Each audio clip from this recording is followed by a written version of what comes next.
In today's video, I'm going to teach you how to change access to Google Drive. This is an essential skill for managing your documents and sharing them securely with others. Let's dive right in. First, open your preferred web browser. If you are using Chrome, look at the top right corner of the window. You will see the Google Apps icon, which looks like a grid of dots. Click on this icon to reveal a menu of Google services. This is important because it allows you to access Google Drive quickly. Once you click the icon, you will be ready to navigate to your drive with ease. Next up, from the menu that appears, click on the Drive option. This action will take you directly to your Google Drive interface.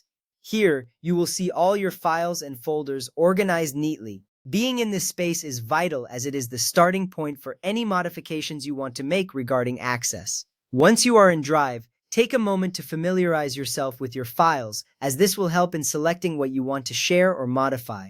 Now right-click on the file or folder that you want to modify access for. A context menu will appear. From this menu, select Share, and then click on the Share option again. This step is crucial because it opens the sharing settings for that specific item. In this section, you can control who has access to your file or folder, ensuring that only the right people can view or edit your work.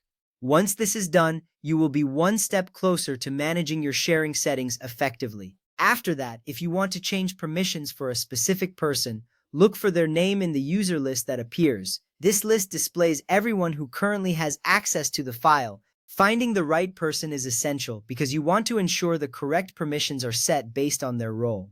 Take your time to locate the name, as this will help you move forward without confusion.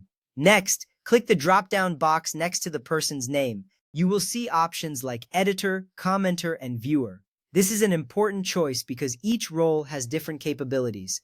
For example, editors can make changes while viewers can only see the file. Selecting the appropriate role helps maintain the integrity of your document and ensures that everyone has the right level of access.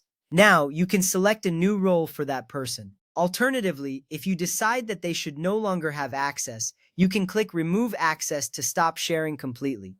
This decision is significant because it directly impacts how others can interact with your file. If you remove access, it ensures that sensitive information remains secure. Next, let's shift our focus to changing general link permissions. Look under the General Access section. This area allows you to manage who can access the file through a shared link. Understanding this section is important because it can simplify sharing for larger groups or the public.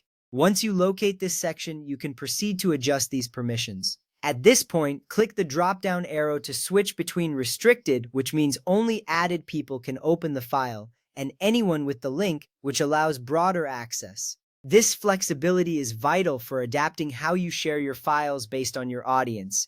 Choosing the right option here can save time and effort in managing access. Finally, once you have made all the necessary changes, click Save or Done to apply your updates. This action confirms your choices and ensures that all modifications take effect. You will see a confirmation appear, reassuring you that your settings have been successfully updated. With these steps, you are now equipped to manage access to your Google Drive files efficiently. Thank you for watching.